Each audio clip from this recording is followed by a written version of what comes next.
नारायण नारायण नारायण शिव नारायण नारायण नारायण शिव नारायण नारायण नारायण शिव नारायण नारायण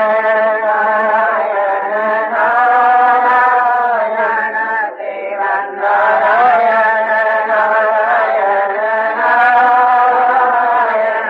शिव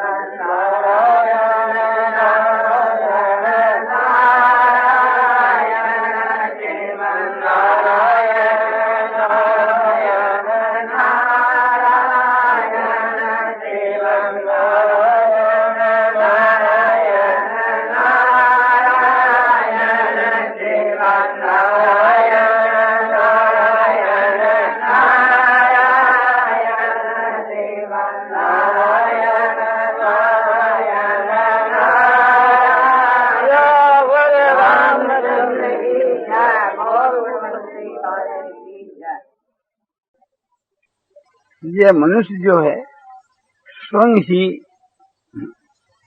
अपने आप का पतन करने वाला है और स्वयं ही अपने आप का उद्धार करने वाला है। भगवान कहते हैं कि उद्धेत आत्मा आत्मानं, आत्मा करके आत्मा का उद्धार करना चाहिए, यानी खुद अपने आप का अपने आप करके उद्धार करना चाहिए और अपने आप का अपने आप करके न अवसाद ये पतन नहीं करना चाहिए। मन और इंद्रियां जो जीती हुई है वो अपने मित्र के समान है और जो नहीं जीती हुई है वो अपने शत्रु के समान है।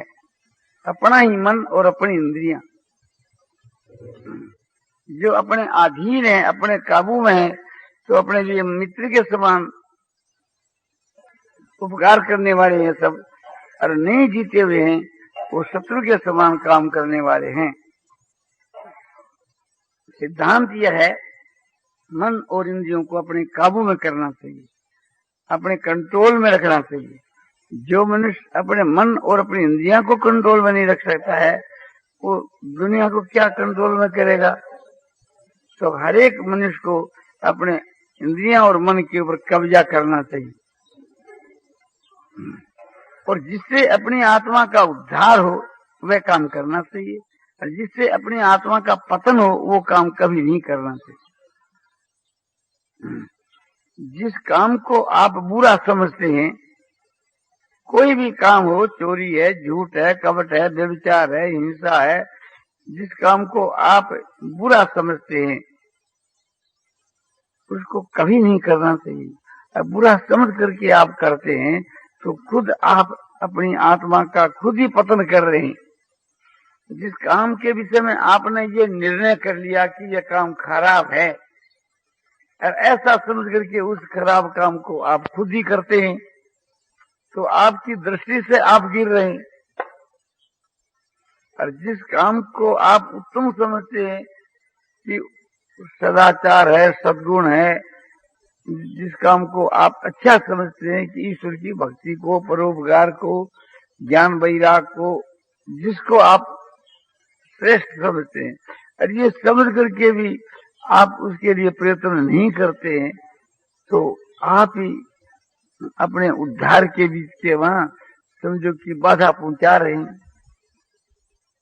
तो सिद्धांत यह है कि जिस काम को आप अच्छा समझते हैं उसको करना चाहिए, जिसको आप बुरा समझते हैं उसको नहीं करना चाहिए। इस विषय के बीच के वहां शास्त्र ही प्रमाण है। तस्मात् शास्त्र प्रमाणते कार्य कार्य व्यवस्थितो ज्ञात्वा शास्त्र विधानोक्तं कर्म कर्तुं मयारष्टि। भगवान श्री कृष्ण जी अर्जुन को गीता की 16वें अध्याय के अंतिम श्लोक में 24 के श्लोक में उपदेश देते हैं कि इसलिए हे अर्जुन, कर्तव्य और अकर्तव्य के विषय में शास्त्र ही प्रमाण है। ये करना तो कर्तव्य है और ये करना अकर्तव्य है।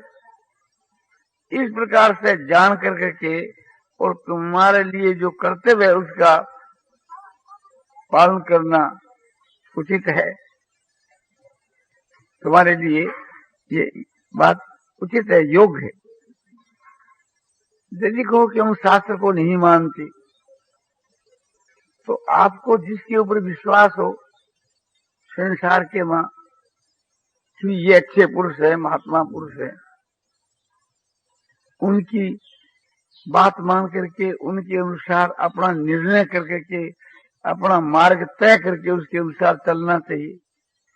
यदि कहो कि हमारा तो किसी मनुष्य के ऊपर भी विश्वास नहीं, शास्त्र के ऊपर विश्वास नहीं, तो जब आपका शास्त्र पर या किसी मनुष्य के ऊपर विश्वास नहीं है, तो आपका अपने ऊपर तो विश्वास है ना, तो आप अपनी बुद्धि के ऊपर ही विश्वास करिए। इस पर तो आपको विश्वास करना होगा, नहीं तो चलेंगे कैसे। हाँ, क्या हमारी बुद्धि पर हमारे को विश्वास है, जिसको हम ठीक समझते हैं उसको करते हैं, जिसको गैर ठीक समझते हैं नहीं करते। तो बस ये तो बहुत उत्तम कल्याण का रास्ता है। और संसार के बीच के वहां जितने जो आचरण है, जितने जो गुण है, भाव है, उसके विषय में विचार करिए।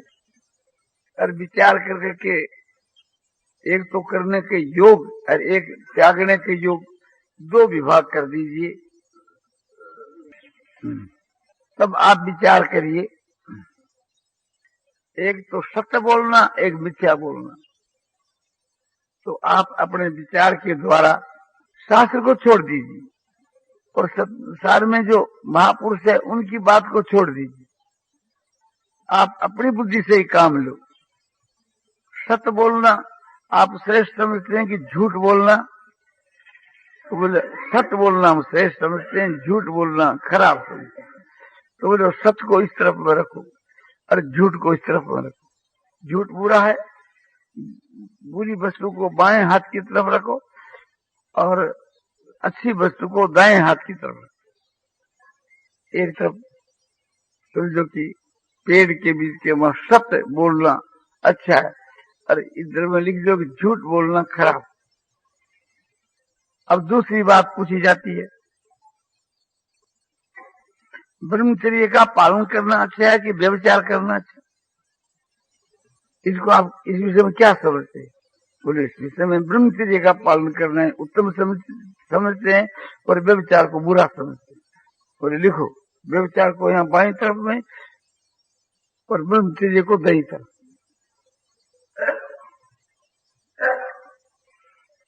अब तीसरी बात यह है,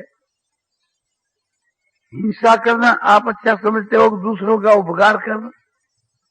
बोले उपकार करना अच्छा समझता हूँ, किसी की हिंसा करना, किसी को दुख देना मैं बुरा समझता हूँ।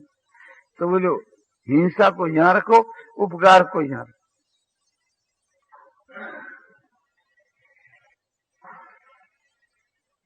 कोई भी बात की जो मांग है, कामना, इच्छा है, समझो कि किसी से भी, ईश्वर से, देवता से, मनुष्य से याचना करना उत्तम समझते हो कि एक रूप से याचना न करना उत्तम समझते हो? बोलो न करना है उत्तम। कामना, कोई भी बात की इच्छा कामना करना नीचे दर्ज है, तो बोलो काम को यहाँ रखो और याचना न करना यहाँ रखो। आप क्रोध करना अच्छा समझते हो कि क्षमा करना अच्छा समझते? बोलो क्षमा उत्तम बात, क्रोध करना बुरा है। तो बोलो क्रोध न करना, क्रोध करना बुरा है यहाँ रखो और क्षमा यहाँ रखो। दूसरे का जो हक है, दूसरे का जो धन है, दूसरे का जो सत्व है, उस पर अपना अधिकार जमाना ठीक समझते हो, लोभ के वशीभूत होकर के, या लोभ का त्याग करना चाहिए समझते हो? लोभ का त्याग करना चाहिए, तो लोभ का त्याग यहाँ रखो, लोभ का त्याग करना चाहिए। और दूसरे के धन को किसी भी हालत में नहीं लेना, ये यहाँ रखो। तो इस प्रकार से थी जितने जो पदार्थ हैं उनका ऐसे दो विभाग करते हैं, एक अच्छी श्रेणी के मर को, एक खराब श्रेणी में। जब इनका समूह बन जाए तो आप जिसको अच्छा समझते हो उसका नाम देवी संपदा रख दो, और जो चीज आप खराब समझते हो उसका नाम आसुरी संपदा रख दो। अथवा जिसको आप अच्छा समझते हो उसका नाम धर्म रख दो, न्याय रख दो, और जिसको आप खराब समझते हो उसका नाम पाप रख दो। भाषा अपने एक संकेत के वास्ते बना ली। ऐसा बना करके ये मन में निश्चय कर लो कि पाप कभी नहीं कर, क्योंकि जिसको हम बुरा समझते हैं वो हम ही करेंगे तो हमारा पतन होगा। जिसको आप बुरा समझते हो उधर सबके लिए बुरा समझते हो तो आपके लिए भी तो बुरा है ना। दूसरों के लिए वो हानि करे तो आपके लिए भी हानि करे, बोले हमारे लिए भी हानि करे। तो बस जिसको आप बुरा समझते हो उसको कभी नहीं करना, और जिसको आप उत्तम समझते हो उसका अपने पालन करना। तो यही अपने समझो कि उन्नति का मार्ग है, अपने उत्थान का मार्ग है, और यही अपने पतन का मार्ग है। जिसको हम बुरा समझते हैं उसको तो करते हैं, और जिसको हम अच्छा समझते हैं उसको नहीं करते। यही अपने आप के द्वारा अपने आप का पतन करना है। और दूसरी बात आपको बताई जाती है, जितने जो उत्तम गुण और उत्तम भाव हैं, अरे वे प्रत्यक्ष हमारे लिए लाभदायक है। उत्तम गुण जैसे क्षमा, दया, शांति, समता, संतोष, सरलता, ज्ञान, वैराग, ये सब उत्तम पदार्थ है, उत्तम भाव है। तो इनको अमृत के समान समझ कर इनका सेवन करना चाहिए। और जैसे उत्तम आचरण है, परोपकार करना, तीर्थ करना, व्रत करना, उपवास करना, यज्ञ करना, दान देना, तप करना, ये सब उत्तम है। तो इनको अमृत के समान समझकर इनका सेवन करना चाहिए। और भगवान का भजन करना, ध्यान करना, और भगवान को नमस्कार करना, उनकी सेवा करना, उनकी पूजा करना, उनकी आज्ञा का पालन करना, ये सब उत्तम बात है। तो इसको अमृत के समान समझकर इनका सेवन करना चाहिए। और इनके जो विपरीत है उसका त्याग करना चाहिए।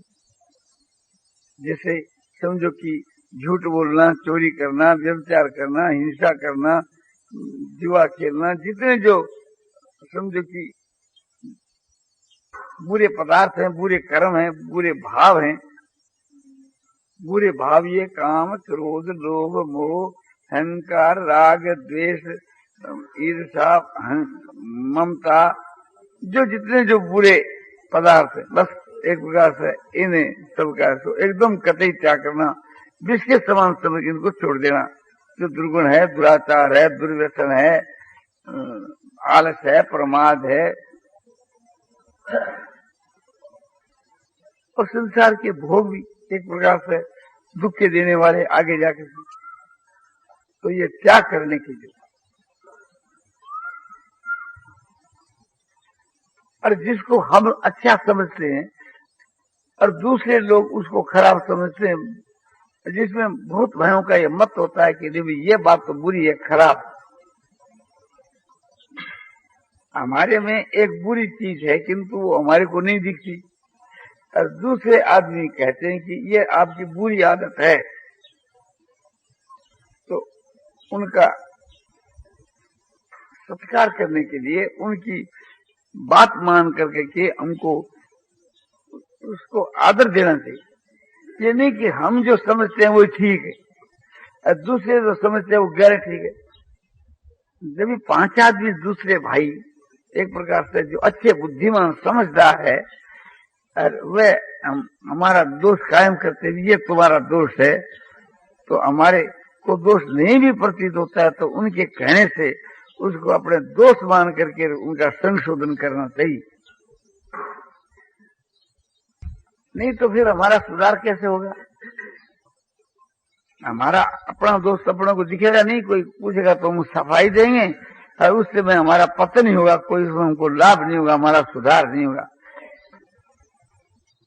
मनुष्य को दूसरों का दोष अधिक दिखा करता है, अपना नहीं दिखता। और जो अपना सुधार चाहते हैं उनको अपना दोष दिखता है, दूसरों का नहीं दिखता। हमारे ऊपर कोई क्रोध करता है या हम किसी पर क्रोध करते, तो एक इसके वहां नरक का मार्ग है, एक मुक्ति का मार्ग।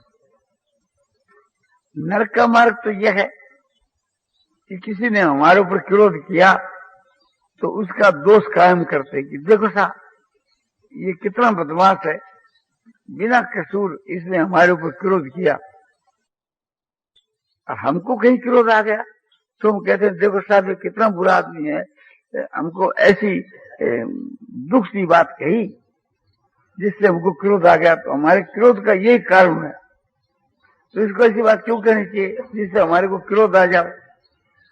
तो उसको क्रोध आया उसमें भी उसका ही दोष, और हमारे को क्रोध आया उसमें उसका ही दोष। हमने अपनी सफाई दी और उसका दोष कायम कर दिया, ठीक है कायम कर दिया, किंतु इससे न तो कोई हमारा ही सुधार हो सकता है न उसका ही सुधार हो सकता है। ये तो नीचे दर्जे का मार्ग है। उसका हम दोष काम किया वो तो स्वीकार नहीं करेगा। हमारे को क्रोध आया उसमें भी हम दूसरे का दोष काम किया, और उसको क्रोध आया उसमें भी दूसरे का दोष काम किया, किंतु वो स्वीकार नहीं करता। तो इससे न तो उसका सुधार हो सकता है न कोई हमारा सुधार हो सकता है। ये तो अपने पतन का मार्ग है, नरक में ले जाने वाला मार्ग है, मुक्ति का मार्ग नहीं। तो मुक्ति का मार्ग क्या है? मुक्ति का मार्ग यह है कि हमारे ऊपर किसी को क्रोध आ गया तो हम उससे प्रार्थना करें कि आपको जो क्रोध आया तो मेरे बर्ताव के ऊपर आया ना, तो मेरी गलती आप बतलाओ तो भविष्य में मैं आपके दोष का कारण नहीं बनूं, अपना सुधार कर लूं। क्योंकि आपको क्रोध आया तो एक प्रकार से आपके मन के विरुद्ध कोई मेरी कार्रवाई हुई तभी तो क्रोध आया ना। तो वो बात आप मुझको समझा दो, समझा दिया करें तो मेरा उसमें सुधार हो सकता है। आपको क्रोध आया उसमें मैं कारण हूं, मैं अपना अपराध मानता हूं कि जो आपके क्रोध का मैं कारण बना, तो इसलिए मैं अपना सुधार चाहता हूं। तो भविष्य में मुझको आप समझा दो तो फिर मैं ऐसी कोशिश करूं कि जिसमें भविष्य में आपके क्रोध का कारण मैं नहीं बनूं। तो ये जो भाव है आत्मा को शुद्ध बनाने वाला, कल्याण करने वाला, खुद वो कहेगा कि नहीं साहब नहीं मेरी गलती होगी, मेरे कोई ऐसा क्रोध आ गया, ऐसा कोई आपका कसूर नहीं। बोले नहीं नहीं मेरा कसूर तो जरूर है, क्योंकि एक प्रकार से आपके क्रोध का कारण मैं ही तो बना हूं, तो मैंने तो अपना सुधार करना है। अरे मुझको कहीं क्रोध आ गया और जिस पर आया उससे कहे भैया मेरा स्वभाव है इस कारण से मुझको क्रोध आ गया, तो आप क्षमा करना और आगे के लिए मैं ख्याल करूंगा। तो मुझको क्रोध आवे तभी मेरा कसूर, मेरी गलती, पर आपको मेरे ऊपर क्रोध आवे तभी मेरी गलती। इस प्रकार से जब मेरा भाव होगा तो मैं भगवान का प्यारा बनूंगा और भगवान को प्राप्त होऊंगा। भगवान ने गीता में अपने भक्तों के यही लक्षण बतलाए हैं कि यस्मान नोदिष्टे लोको लोका नोदिजते हर्षाम हर्ष भयो बेगैर मुक्तो यशत में प्रिय, मुक्तो यशत में प्रिय। ऐसा जो मेरा भक्त है वह मुझको प्यारा है। कैसा? कि यस्मान नोदिष्टे लोको, कि जिससे किसी को उद्वेग न हो, दूसरों को जो उद्वेग होए, क्रोध होए, तो उनका अनिष्ट होने से ही होगा। तो खूब ख्याल रखना चाहिए कि जिससे हमारे द्वारा किसी को उद्वेग या क्रोध या दुख न हो। और जिससे क्रोध उद्वेग दुख होता है दूसरों को, तो भगवान कहता है वो मेरा भक्ति मेरे को प्यारा नहीं। दूसरों को उद्वेग दुख क्रोध न हो इसके लिए वो अपने आप को संभाले। किस प्रकार की चाल से, किस प्रकार के बर्ताव से दूसरों को उद्वेग न हुए, दुख न हुए, क्रोध न हुए, इसके लिए वो खुद अपना विचार करे। और दूसरों की क्रिया को देख करके, दूसरों के बर्ताव को देख करके भी जिसको उद्वेग नहीं होता मन के बीच के, वहां कोई चाहे अपने मन के कितने ही कोई विपरीत क्यों नहीं करे, किंतु अपने मन के बीच के वहां उद्वेग नहीं हुए, दुख नहीं हुए, भय नहीं हुए, क्रोध नहीं हुए, कोई प्रकार को विकार नहीं, तो भगवान कहते ऐसा पुरुष मेरा प्यारा है। मन के अनुकूल होने पर हर्ष होता है, हृदय हंसता है, तो ये एक प्रकार का विकार है। और एक दूसरे से ईर्ष्या की जाती है, ये भी विकार है, इसका नाम अमरस है, हर्ष अमरस। और मन के प्रतिकूल के में भय होता है, उद्वेग होता है, तो इन सब विकारों से जो रहित है, ऐसा मेरा भक्त मुझको प्यारा। तो इसमें ख्याल करना चाहिए, अनुकूल के बीच के वहां हर्ष होता है और प्रतिकूलता के वहां उद्वेग, दुख, भय और क्रोध होया करते हैं, तो ये दोनों ही प्रकार के विकार हैं। तो अनुकूल के वहां राग, प्रतिकूलता में द्वेष, अनुकूलता में हर्ष, प्रतिकूलता में शोक। तो जिसके हृदय के बीच के वहां अनुकूलता प्रतिकूलता का भाव उठ गया है, उसके हृदय का विकार सब उठ गया। ऐसा जो विकार रहित पुरुष है, भगवान कहते हैं वो मुझको प्यारा है। तो अपने चित्त के वहां भी विकार नहीं होना चाहिए और अपने द्वारा दूसरों के चित्त में भी विकार नहीं होना चाहिए। अपने से दूसरों को जब भय हुए तो हम तो फिर राक्षस हो गए।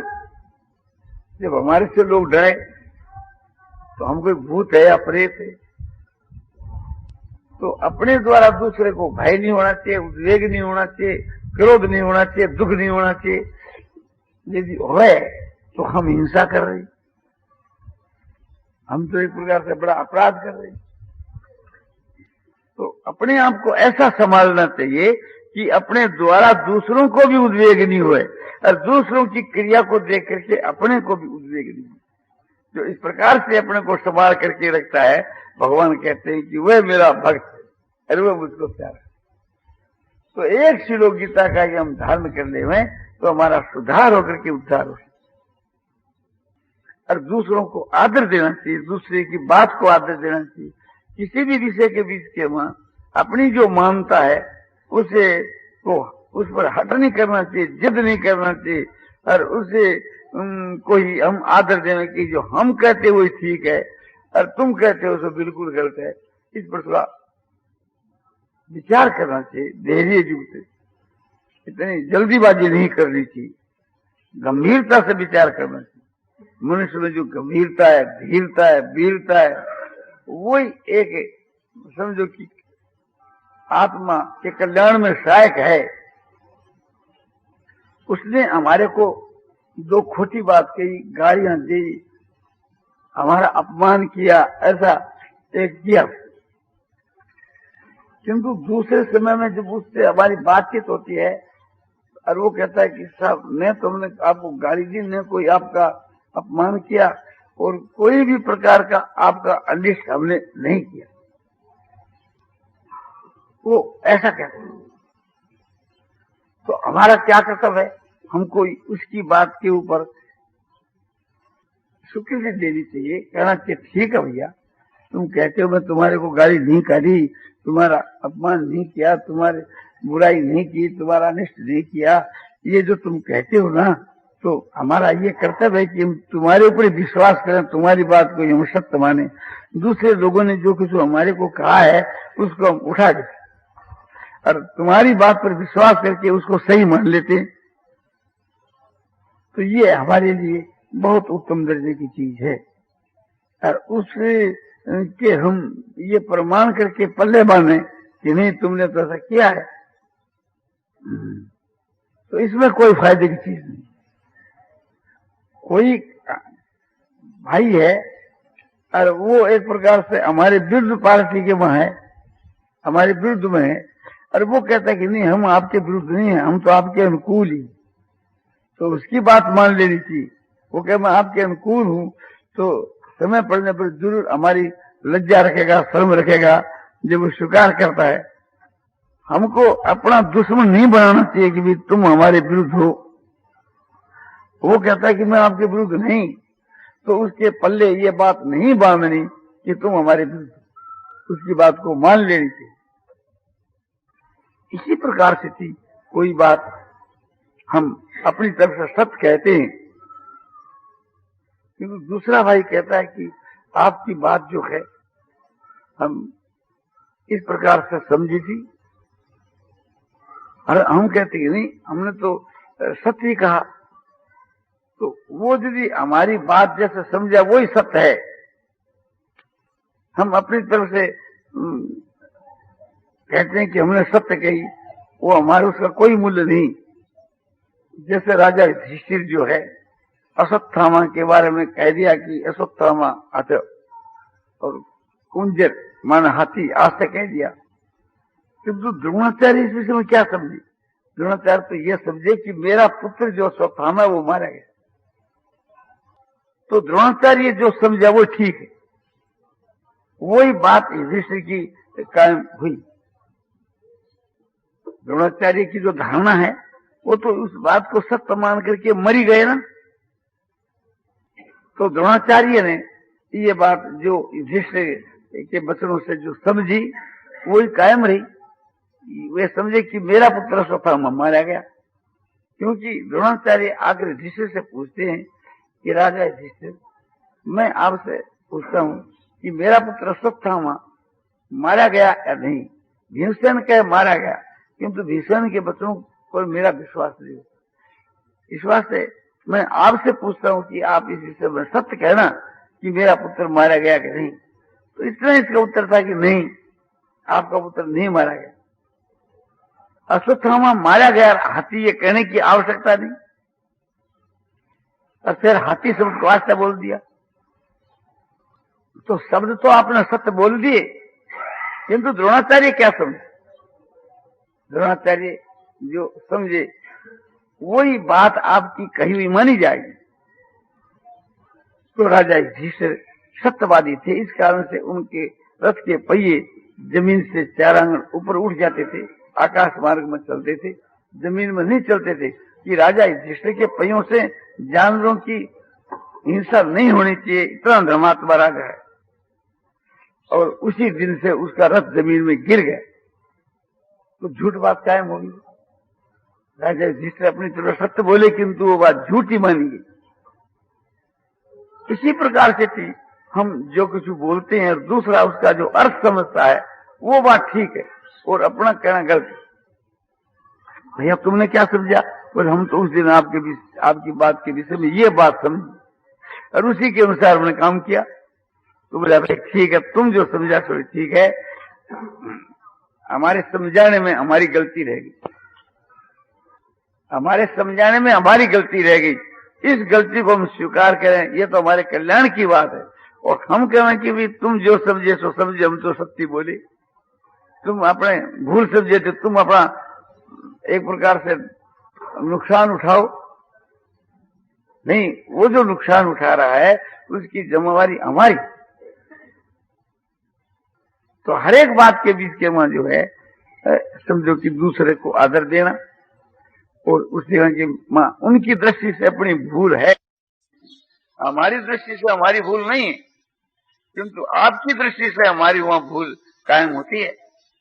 आपने जो बात समझी उसके अनुसार हमारी भूल कायम होती है। तो हमारे को समझो कि उस विषय में अपनी भूल स्वीकार करके रखी, और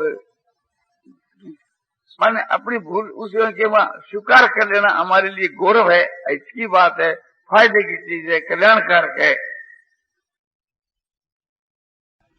नारायण नारायण नारायण श्रीमन्नारायण नारायण श्रीमन्नारायण नारायण श्रीमन्नारायण नारायण श्रीमन्नारायण नारायण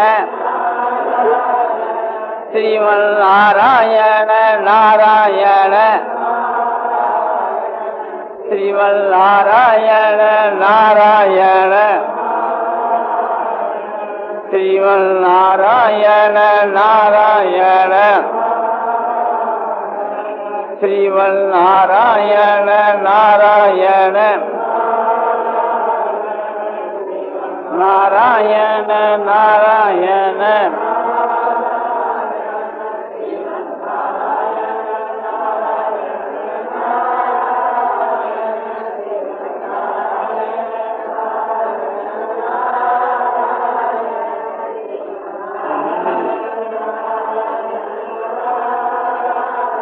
आनंदमय आनंदमय पूर्णानंद अपारानंद शांतानंद घनानंद असलानंद ध्रुवानंद नित्यानंद बोधस्वरूपानंद ज्ञान स्वरूपानंद आनंद ही आनंद आनंद ही आनंद शांति शांति शांति।